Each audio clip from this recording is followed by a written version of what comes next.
Focus. Most people think their ego is confidence, but it's not. Psychologists found that nearly 9 out of 10 people overestimate their self-awareness. That means most of us are living inside an illusion, a polished version of ourselves built by ego.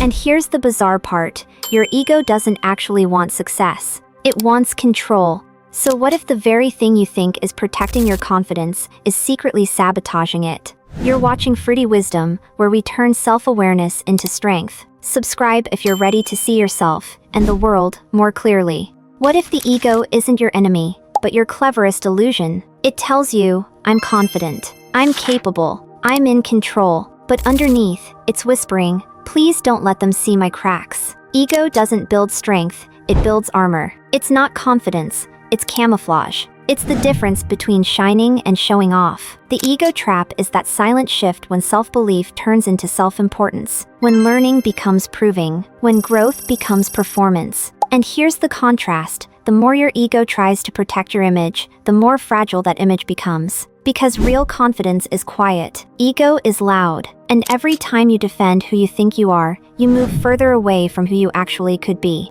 Let me tell you a story about a martial arts master and his student. The student walked in, full of pride. He bragged about all the techniques he already knew. The master just smiled and poured him a cup of tea. He kept pouring and pouring until the cup overflowed.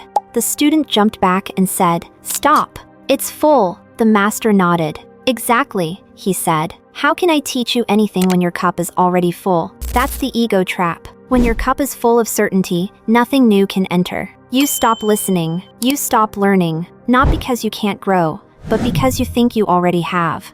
You see the ego trap everywhere. The boss who ignores feedback because they already know better. The friend who always has to win the argument. The creator who stops improving the moment they start getting praise. Different faces, same pattern. Ego is a mask. It looks strong, but underneath, it's scared. Scared of being wrong. Scared of being small. Scared of being seen. So it builds walls, not wisdom. It trades authenticity for approval. It turns growth into a game of defense. Think of ego like quicksand. The more you fight to protect it, the deeper you sink. You can't climb out by struggling harder, you have to let go. Because the moment you stop defending your image, something incredible happens. You become teachable again. You start seeing, not proving. Learning, not performing. That's the quiet power of humility. It opens every door the ego tried to close. Here's the dangerous part. The ego doesn't always show up as pride. Sometimes it hides as insecurity. I'm not good enough. They're better than me. It's still ego,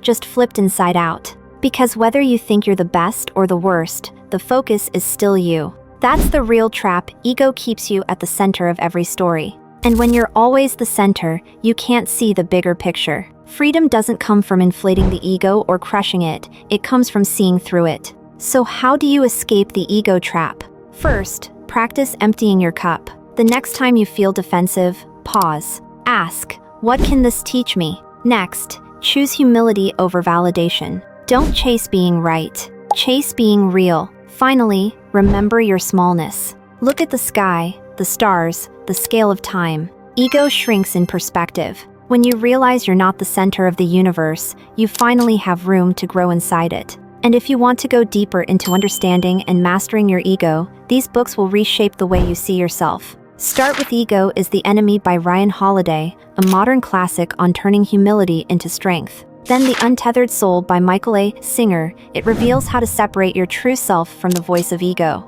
And Awareness by Anthony DeMello, short, sharp, and powerful lessons on waking up from your own illusions. So here's your challenge. Think of one moment recently where your ego took the wheel. Maybe you argued, maybe you defended, maybe you shut down. Now ask yourself, was I protecting truth or image? That single question can change everything.